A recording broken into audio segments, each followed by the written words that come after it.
Isang pagkakilanlan ng bawat tao ang kanyang birth certificate. At iba pang mga certificate ng kanyang mga achievements sa buhay.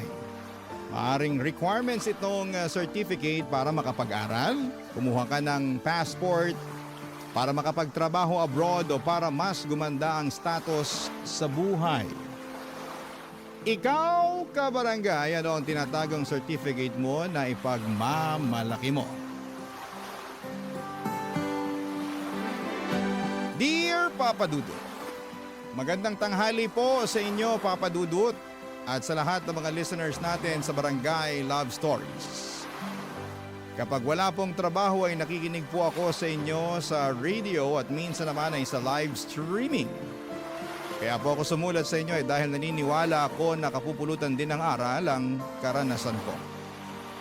Ako po si Daphne, tubong Cavite, pero sa Quezon City ako naninirahan para magtrabaho sa isang call center. Dito rin ako nag-aral ng college kaya kabisado ko na ang buong QC. Sa pag-aaral ko noon at pagtatrabaho ko kahit malayo sa aking pamilya ay nagpursige akong magtagumpay. Hanggang sa lumuwas ang kapatid ko mula Cavite dahil mag-aaral siya sa college. Katulad sa pinasukan ko noon. Natural lamang bilang ate na maging gabay at sandigan niya ako, Papa Dudut. Tumira sa akin ang kapatid ko para makatipid sa renta. At ako rin ang nagpresentang asikasuhin ng ilan sa mga kailangan niya. Kabilang na nga ang pagkuha ng birth certificate niya sa PSA. Hindi pa kasi uso noon ang mga online. Kaya mano-mano na inasikaso ko ang mga kailangan ng kapatid ko. Mahaba pa rin ang pila noon sa tanggapan ng gobyerno at doon habang nakapila ako ay nakatabi ko si Roy. Sa unang tingin ko pa lamang ay nahulog na agad ako sa kanya. Gwapo siya, Papa Dudut, kung makatitig at ngumiti. Yung ngiti niya ay parang natutunaw ang lahat ng inip ko sa paghihintay sa pila. Kinausap niya ako, Papa Dudut.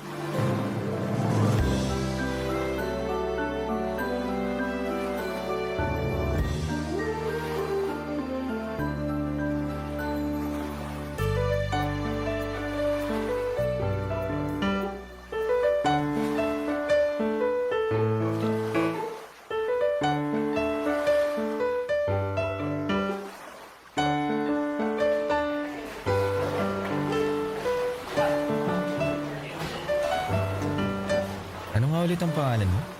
Daphne, Roy, right? Tama. Anong kukunin mo? Senomar ba?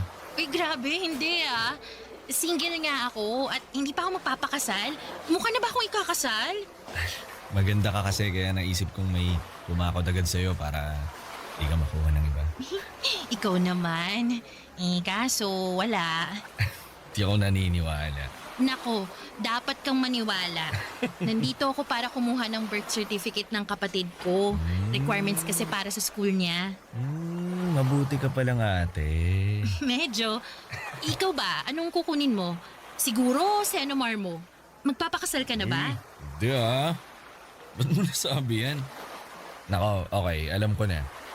Dahil gwapo ako at malamang may babaeng binakuran agad ako para hindi ako makuha ng iba.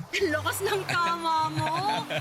Bakit mo tinanong? Tinanong mo kaya ako niyang kanina, kaya binalik ko lang sa'yo. Sa bagay. Pero yun naman talagang sadya natin dito kukuha ng certificate. Birth, marriage. Basta ako, single ako. Kinuhaan ko rin yung kapatid ko ng birth certificate. Alay mo yun? Pareho tayo mababait na kapatid. Oo. Sana lang hindi tayo aabuti ng siyam-siyam dito. Haba na ng pila.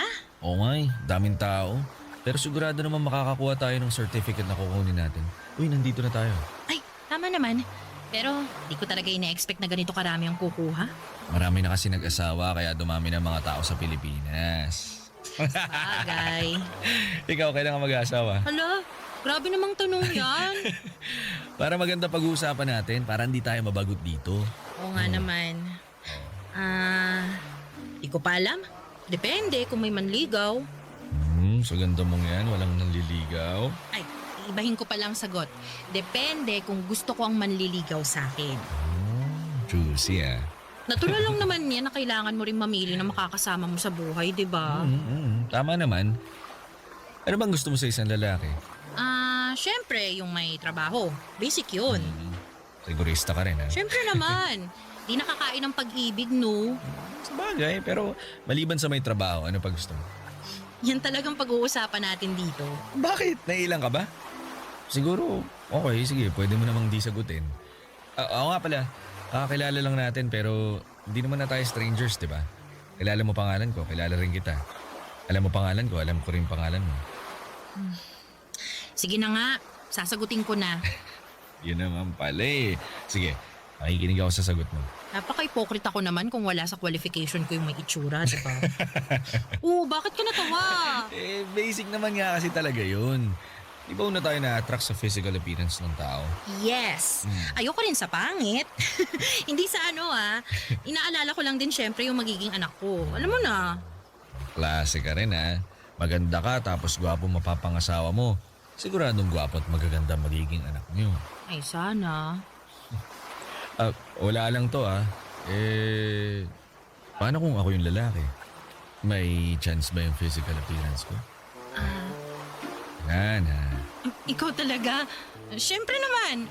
Gwapo ka naman. Hindi nga. Oo nga. Tingnan mo silang lahat dito. Ikaw ang pinaka may itsura, no? Naku salamat at pasok ako sa standard mo ng gwapo O bakit ka natatawa? Ano, joke lang pala na gwapo ako. Naku, gusto mo lang talaga ulitin ko sa iyo yung sinabi ko. Mr. Roy, ang gwapo niyo po at kayo na ang pinakagwapo na nandito sa opisina. Pero sana makuha na natin ang birth certificates ng mga kapatid natin. Kasi ang sarap ng humiga tsaka magpahinga. Kailangan mo pa ng mas mahabang pasensya. Malayo pa tayo sa finish line. Oo nga. Hindi po mahirap kausap at pakisamahan si Roy Papadudut. Sa pag-uusap po namin na yon ay sobrang pigil po ako sa sarili ko dahil ang totoo po.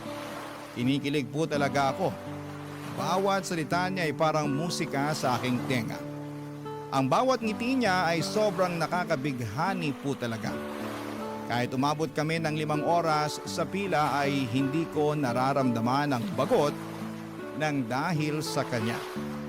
Bago kami umalis sa building ng PSA ay hiningi na niya ang number ko at syempre binigay ko kaagad. Hoping talaga ako na baka siya na ang para sa akin at magkatotoo, yung gusto ko na kapag magkaanak man ako ay siguradong maganda at gwapo. Nang araw na yon ay agad siyang nag-text sa akin at nangumusta kung nakauwi ako sa bahay. Sinagot ko naman yung text niya hanggang sa araw-araw na kaming nagte-text at niyaya niya ako ng isang date. Gusto niya daw ako kaya nais niyang mas makilala ako personally. Pumayag naman akong makipag-date sa kanya, Papadudut. Ilang beses kaming nagkita at naging boyfriend ko na nga po si Roy. Hanggang sa isang gabi, binigay ko na ang sarili ko sa kanya. Naramdaman ko ang kanyang pagmamahal sa akin at buong puso kong sinuklian yon. Pinaubaya ko sa kanya ang lahat, Papadudut. Hanggang sa dumating ang araw na hindi na ako dinatna ng buwanang dalaw.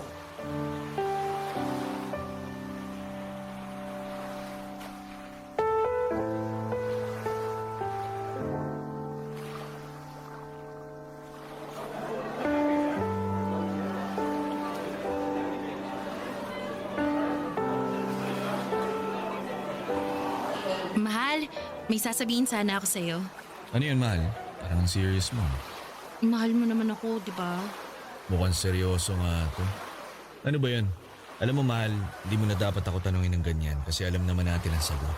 Mahal kita. Mahal na mahal. Kaya nga dito kita dinala sa favorite restaurant mo kasi mahal kita eh. Salamat sa pagmamahal mo, Na-appreciate ko talaga lahat ng to. Pero, Anong pero? kinakabahan kasi ako. Ikaw talaga, 5 months na tayong magkarelasyon, ginakabahan ka pa rin sa akin? Tsaka, kilala na natin ang isa't isa, di ba? Wala na tayong tinatago, mula ulo hanggang paa. Abisado na natin ang bawat isa. Tama ka. Pero, Ano ba yung pero-pero na yan? Sabihin mo na nga para ma-let go mo na yan, para gumaan na yung loob mo. Sige na, ano? Mukhang good news naman siguro to kasi nagmamahala naman tayo. Mahal, hindi ako manghuhula. Sabihin mo na. Naaalala mo yung third monthsary natin? Yung nakalimutan natin gumamit ng proteksyon. Bale, hindi na kasi ako dinatnan. Tapos medyo masama din ang pakiramdam ko lately. Kaya, ayun, nag-pregnancy test na ako. Eto, oh, kita mo naman ang resulta. 2 guhit. Buntis ako, mahal. Magkakaanak na tayo. Ano? Hindi ka ba natutuwa na magiging ama ka na? Alam mo naman, di ba? Sinabi ko na to sa'yo. Hindi pa pwede. Alam mo, dapat ininom mo kasi yung pills mo eh. Ayaw mo ba? Sinisisi mo na nabuntis ako? Ibig sabihin, mahal, panagutan mo naman ang anak ko. Kasi sabi mo lang kanina na mahal mo ko tapos hindi mo pala ako pananagutan. Mahal kita, pero hindi pa ako handa na magkaanak tayo. Hindi pa pwede. Eh anong gagawin ko? Nakabuo na tayo, buntis ako. Pwede naman nating ipalaglag yan. Tama, maghahanap ako ng pwede nating lapitan para makatulong sa atin. Sasamahan kita. Ano? Mahal, hindi pa natin kailangan ng bata. Kapag kasal na tayo, may sariling bahay, yung financially okay na tayong dalawa, makakagawa naman tayo ng baby anytime sa future noon. Kaya pwede nating ipalaglag yung dinadala mo ngayon. Nahihibang ka na ba? Kasalanan niyang sinasabi mo. Hindi ako papayag na ipapalaglag ang batang to. Hindi pwede. Pero mahal, hindi pa ako handa. Eh ako ba handa? Andito na to. Oh. Hindi ko ipapalaglag ang bata. Ayoko magkasala. Hindi ako mamamatay tao. Hindi ko papatayin ang sarili kong laman at dugo. Hindi pa naman yung bata, di ba? 1 buwan pa lang yan, kaya hindi pa buo yan. Diyos ko naman, hindi ako makapaniwala na ganyan ang sasabihin mo sa akin. Hindi ko makapaniwala na ganyan ang taong minahal ko. Kasi naman, Daphne, wala naman sa plano natin na magkaanak eh. Pero pwede naman nating ibahin yung plano, di ba? Ayoko pang maging ama. Wala akong planong mag-alaga ng bata. Ang sabihin mo, hindi mo ako mahal. Dahil kung mahal mo ako, tatanggapin mo to eh. Pakakasalan mo ako. Mahal kita, pero wala pa sa usapan natin ang kasal-kasal na yan. Ano pala itong ginagawa natin? Tiki man lang? Bakit ba ako nagtiwala sa'yo kung ang gusto mo lang ay panandali ang kasiyahan? Pareho tayo naging masaya nung ginawa natin yun. Pwede pa naman tayo magpakasaya sa bawat isa eh.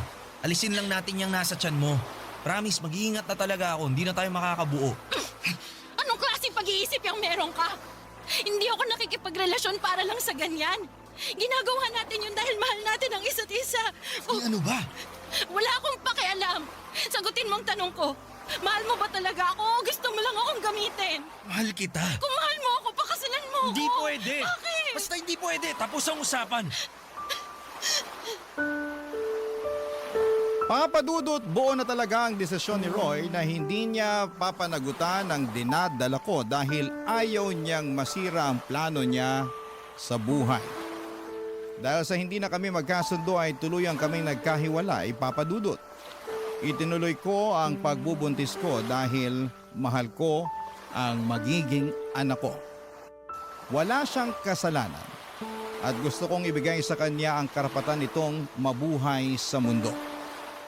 Pero takot ako na sabihin ko ang totoo sa mga magulang ko. Maaring nasa tamang edad na ako, may trabaho, pero takot pa rin ako sa mga magulang ko. Takot akong sabihan nila na bakit ako nagpakatanga sa isang lalaki. Na bakit hindi ako nag-ingat. Ang tanging nakakaalam na mga oras na yon ay ang kapatid kong kasama ko sa inuupahan namin. Walang araw na hindi ako umiiyak. Hindi naman ako nagsisisi na nabuo ang bata pero nagsisisi ako dahil ang ama niya ay ayaw siyang tanggapin. Sa takot ko sa mga magulang ko ay nagpa-relocate ako sa malayong probinsya sa norte. Kahit mas mababa ang sahod doon, ng pagiging call center ay pinatos ko para lamang may tago sa pamilya ko ang lahat. Ni hindi na nila alam na may boyfriend na ako noon. Ang diskarte na lang namin ang kapatid ko na gusto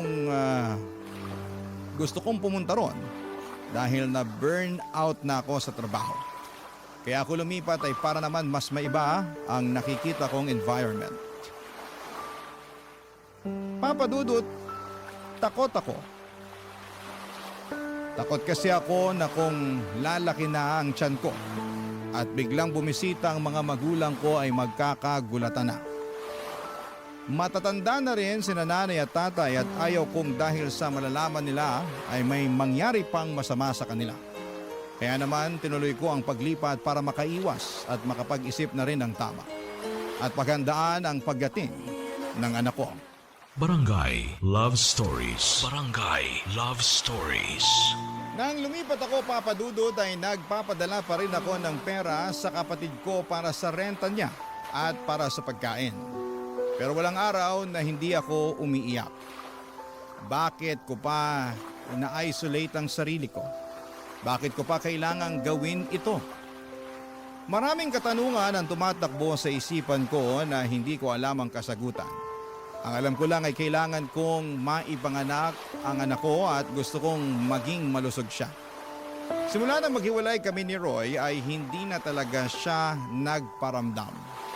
Hindi ko alam kung nasaan siya at hindi man lang nangumusta kung hindi pa ako nahihirapan sa pagbubuntis ko sa anak namin. Sa totoo lang, Papa Dudut, ay sobrang nahihirapan po ako. Wala akong katuwang, wala akong pamilya at nag-iisa lamang ako. Kaya noong papalapit na ang kabuwanan ko ay mas lalo akong nakaramdam ng takot. Paano kung hindi maging maayos ang panganganak ko? Ano ang gagawin ko kung wala akong pamilya o kaibigan man lang sa tabi ko na tutulong sa akin? Kaya naman naisipan kong lakasan ang sarili ko at umuwi sa Cavite. Ayaw kong mag-isa lamang ako sa oras na ipapanganak ko na ang aking supling.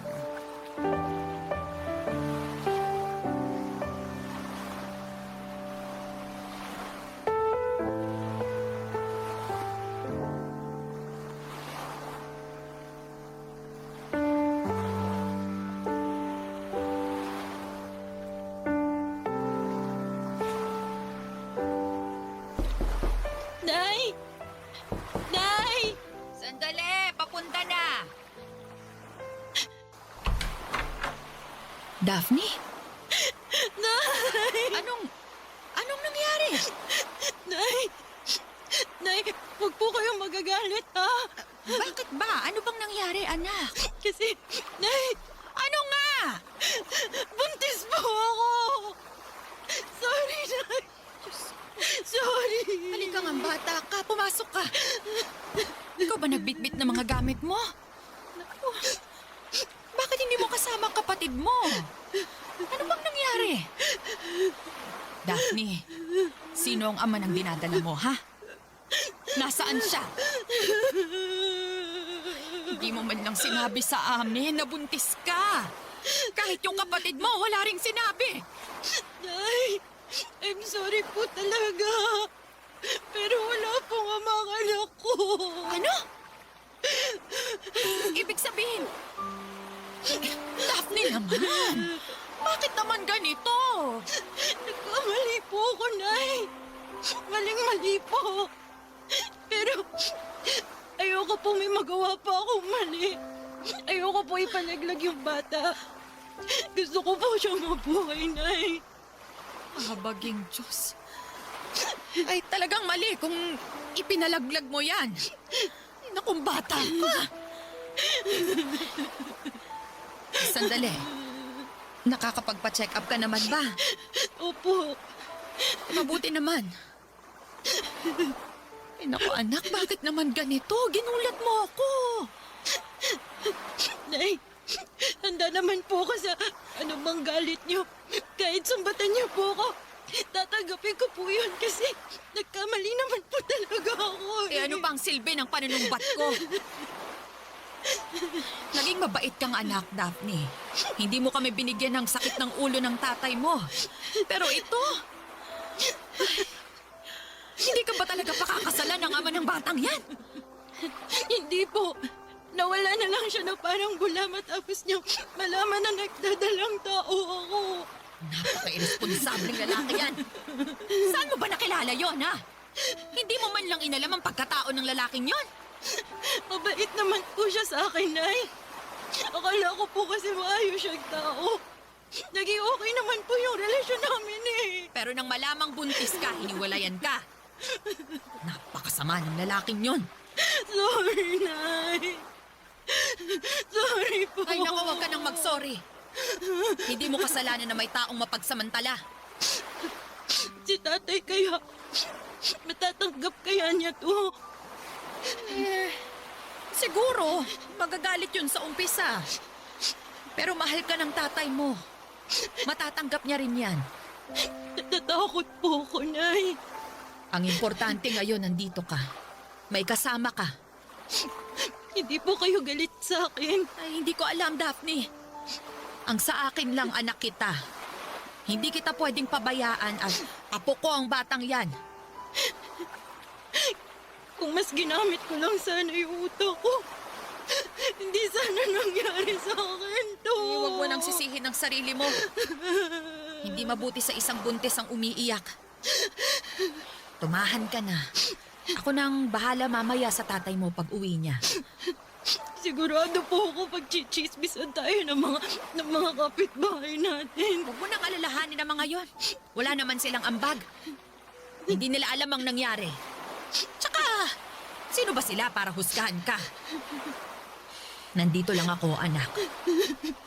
Ang mahalaga sa ngayon, ligtas ka dito. At sana maging maayos ang panganganak mo.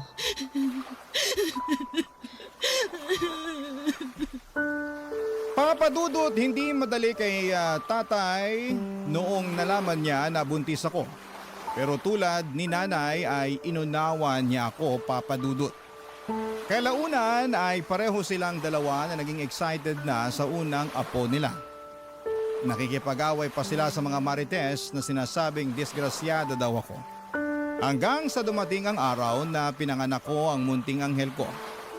Sa unang rinig ko ng pag-iyak niya ay parang lalabay sa tenga ko. Ang sarap pala sa feeling na marinig ang boses ng anak mo na nagbibigay ako ng buhay. Nang makita ko, Papa Dudut, ang mukha niya ay sobrang tuwa ko. Tama lang ang desisyon ko na hindi ko siya pinalaglag. Tama ang desisyon kong harapin itong pagsubok na ito.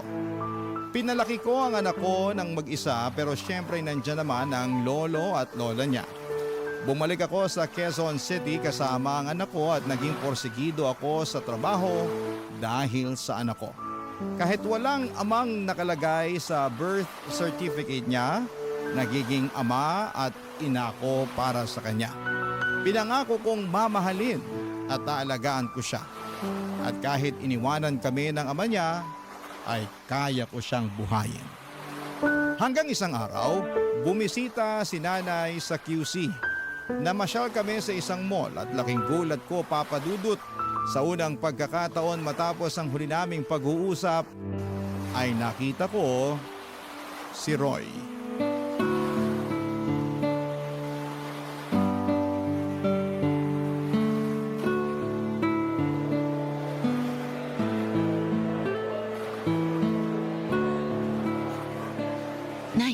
Nay!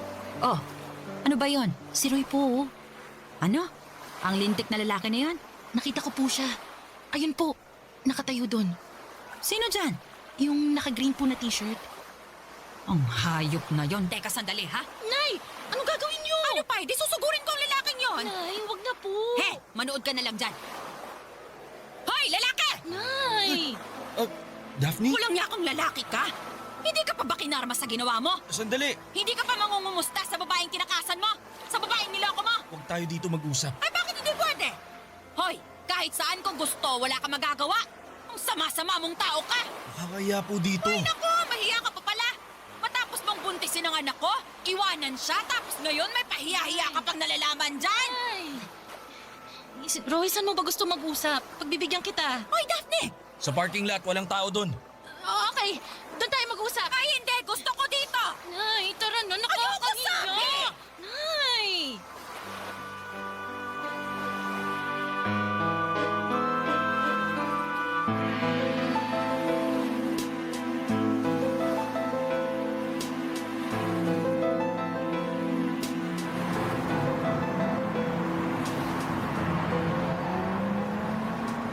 Ngayon nandito na tayo.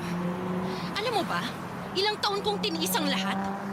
Alam mo bang sobrang nagsisi ako dahil napaikot mo ko? Kalimutan na natin Anong yun. kalimutan?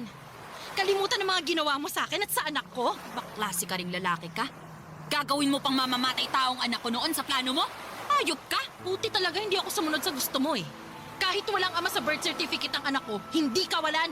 Pasensya na talaga. Hindi kasi talaga kita pwedeng panagutan nun. At kahit ngayon, At bakit? Dahil gusto mo maging single forever at anak ka ng mga babaeng gusto mong lokohin? hindi po. Daphne, sorry talaga.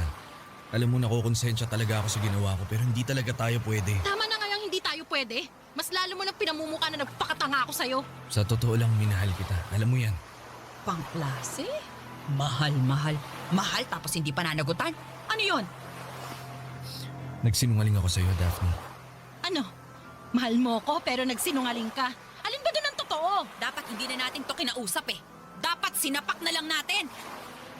Sobrang makasarili ako. Nung araw na nagkakilala tayo, nabighani talaga ako sa'yo. Totoo yun. Kaya napilitan ako magsinungaling sa'yo. Ano? Ang totoo, sa'yo numarang kinuha ko kasi magpapakasal na kami ng asawa ko. Ba't walang iya talaga to, ano? Ibig sabihin sa simula pa lang niloko mo na ako? Mamloloko ka? Kaya pala ayaw mo akong mabuntis. Kasi may sabit ka na pala. Napakasama mong tao. Napakasama mo. May taong katulad mo! Sinaktan mo ng hustong anak kong hayop ka! Ha? Ayan! Sige! Sorry, patawarin mo ako! Pwede bang kapag makita mo ko, wag mo na akong lapitan? Ayoko malaman ng asawa ko to. Ayoko masira ang pagsasama namin. Napakamakasarili mong tao! Gusto mo makuha ang anak ko! Gusto mo pang ipalaglag ang apo ko! Tapos ngayon, ayaw mo masira ang buhay mo? Huh? Demonyo ka ba? Ayun na nga, Nay. Wala naman dapat pag-usapan pa eh. Ang mga taong katulad niya hindi binibigyan ng oras. Tama! Ang dapat sa kanya, ito! Karmahin ka sana sa lahat ng kasamaang ginawa mo! Halika na, Daphne! Hindi talaga ako makapaniwala sa mga nalaman ko noong araw na yon, Papa Dudut. Hindi ko po inakalang naging kabit ako ng walang kaalam-alam dahil ikinasal pala siya noong nagkarelasyon kami. Kaya pala hindi niya ako pinakilala man lamang sa mga magulang niya at hindi ko napuntahan ang bahay nila. Parati lamang kaming nagkikita sa piling lugar dahil may tinatago pala siya sa akin, may asawa na pala siya. Matapos ang pag-walkout namin ni Nanay sa harapan ni Roy dahil ayaw na ni Nanay na mas ma-humiliate pa kami sa kalokohang ginawa niya, ay dumiretso na kami sa bahay. Buti na lamang at mas pinairal ni Nanay ang utak niya at hindi ang kanyang emosyon. Natakot ako na baka atakihin sa high blood si Nanay dahil nakaka-high blood naman talaga ang mga pangyayari at ang makitang pagbubuka ni Roy. Ewan ko ba at hindi ko mapigilang umiyak noon. Dahil nga hindi ko matanggap na naloko ako ng lalaking may sabit na. Kaya naman pinayuhan ako ng nanay ko na huwag nang iyakan. Ang importante ay nakawala ako sa lalaking hindi dapat bigyan ng pansin. Ang importante ay ang anak ko at ang future niya. Kahit ganun pa man ang nangyari, Papa Dudut. Hindi ko naman po pinagsisihan na naipanganak ko ang isang anghel sa buhay ko. Maligaya ako bawat araw. Lalo na kapag tinatawag niya akong mama at nilalambing. Pinaparamdam niya sa akin na sapat na ako para sa kanya. Barangay Love Stories. Barangay Love Stories.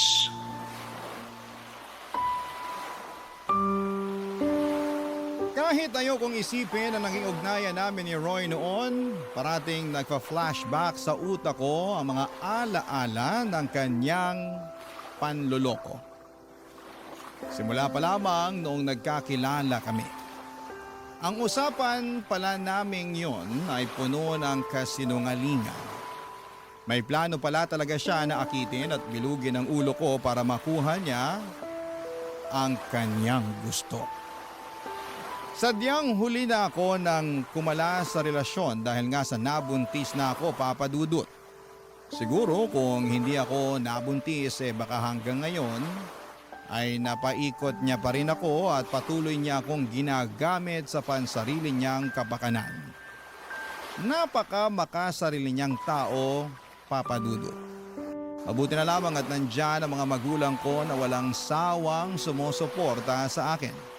At ina-assure nila ako na wala akong naging kasalanan at biktima lamang din ako. Dahil kung alam ko naman ang katotohanan ay tiyak na hindi ko talaga pinatulan si Roy kahit lumuhod siya sa harapan ko para manligaw. Alam nyo kasi, Papa Dudut, may detalye doon sa paghaharap namin ni Roy kasama ang nanay ko na hindi ko alam. Nalaman ko na lamang na nandun pala ang asawa niya at nakita at narinig niya ang pinag-usapan namin. Yun ang sinabi ni Roy sa akin. Paano ko nalaman? Dahil isang araw ay nagulat na lamang ako at natunto ni Roy kung saan ako nagtatrabaho, Papa Dudut.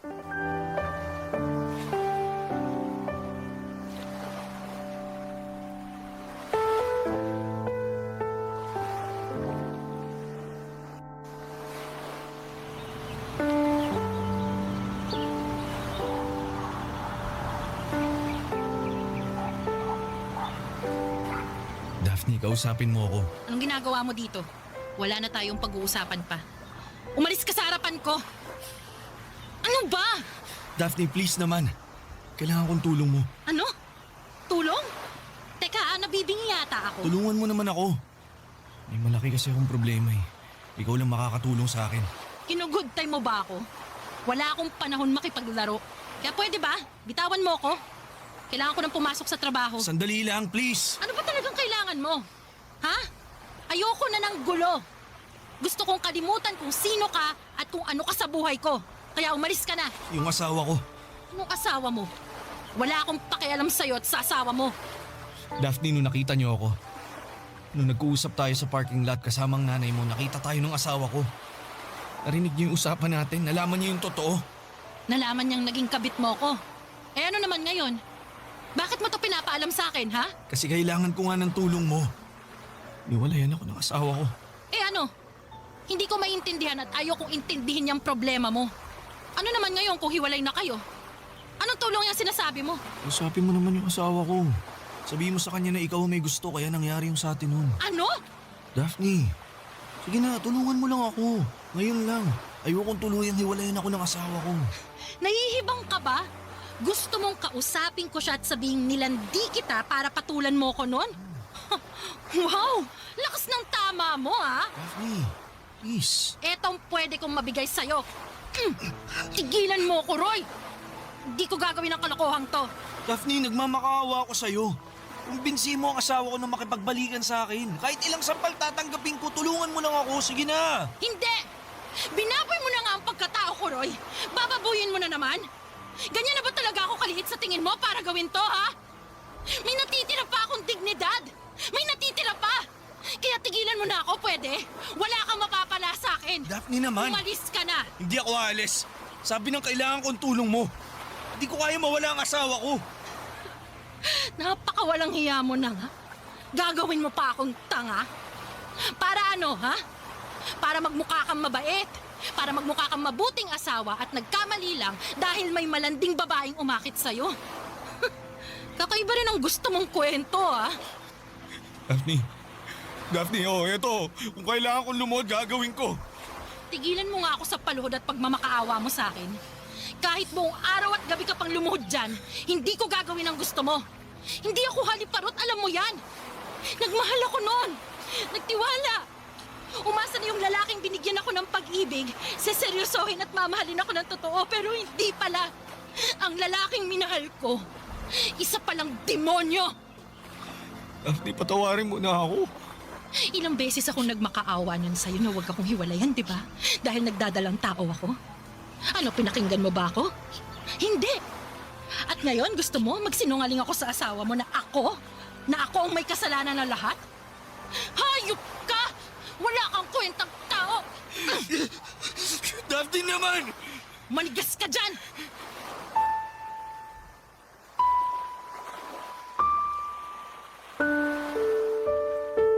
Sobrang nag-init talaga ang buo kong katawan sa gustong mangyari ni Roy, Papa Dudut. Niloko na nga ako, gusto pa niyang maging kasabwat ako sa panlulokong gagawin niya. Sino bang matinong babae ang papayag sa ganon? At saka hindi ako cheap na babae na pwede niyang gamitin. Pagkatapos ng tagpong yon ay hindi ko na alam kung anong nangyari kay Roy. At siguro tuluyan na siyang hiniwalayan ng kanyang asawa. Deserved naman niya kasi wala siyang kwentang lalaki. And after 2 years ay may nakilala naman akong lalaki. At dahil nga sa karanasan ko kay Roy ay siniguro kong single ito at makikita sa Senomar o Certificate of No Marriage na hindi pa siya kasal. Mabait at hindi sinungaling ang naging boyfriend ko, Papa Dudut. At tanggap niyang nakaraan ko at ang anak ko. Sobrang maunawain at mapagmahal. At dahil swak naman kaming pareho, naisipan namin ang magpakasal. Pareho kaming kumuha ng Senomar dahil requirement ito para kami ay ikasal, Papa Dudut.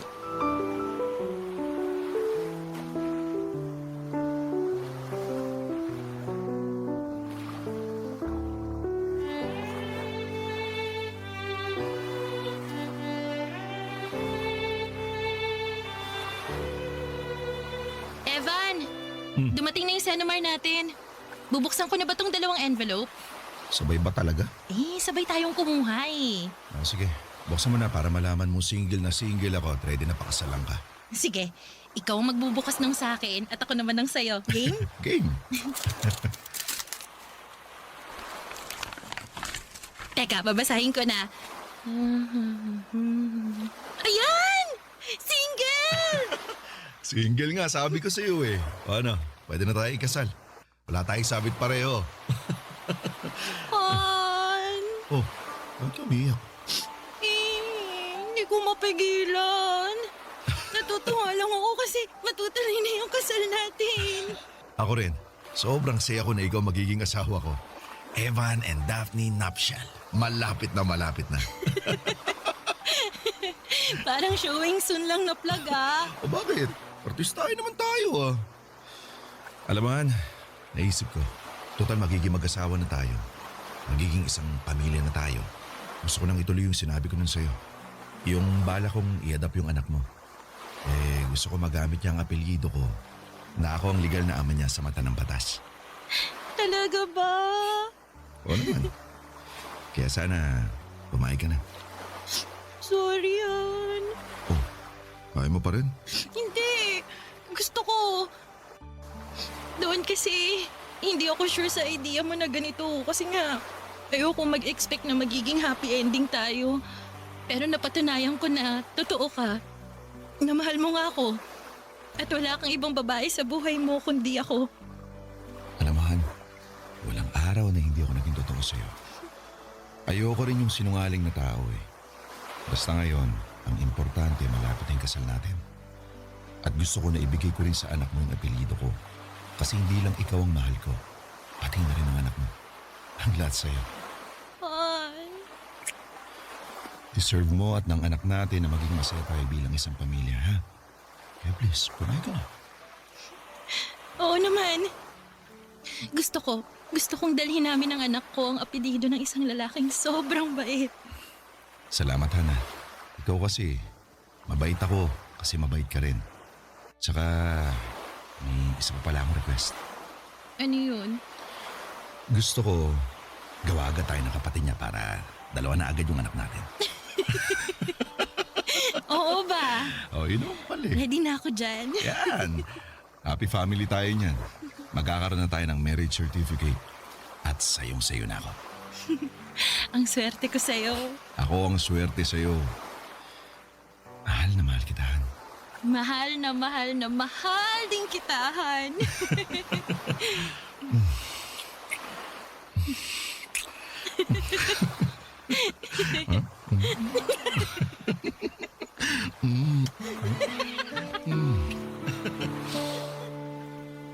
Ikinasal kaming dalawa ni Evan, Papa Dudut. At on the process na ang adoption ng anak ko para maging legal father niya si Evan. Sobrang saya ko po dahil hindi ko lubos akalain na ibibigay sa akin ng Diyos ang isang lalaking kabaliktaran ni Roy. Naging maayos po ang pagsasama naming dalawa ng asawa ko at ng anak ko. At ngayon po ay 5 buwan na akong buntis. Natupad po agad ang gusto ng asawa ko na susundan namin ng bunso. Wala akong naging problema sa asawa ko at ang pinagpapasalamat ko ay araw-araw na nagiging biyaya ang pagsasama namin.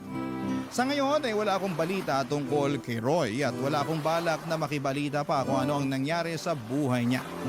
Wala na akong pakialam sa buhay niya. Ang sa akin ay gusto kong mapanatiling masaya at malusog ang aking pamilya. Maraming salamat po, Papa Dudut. Ang inyong forever kapuso at ka-barangay, Daphne. Ano ang masasabi mo sa ating Barangay Love Stories today? Aabangan namin yan sa aming comment section.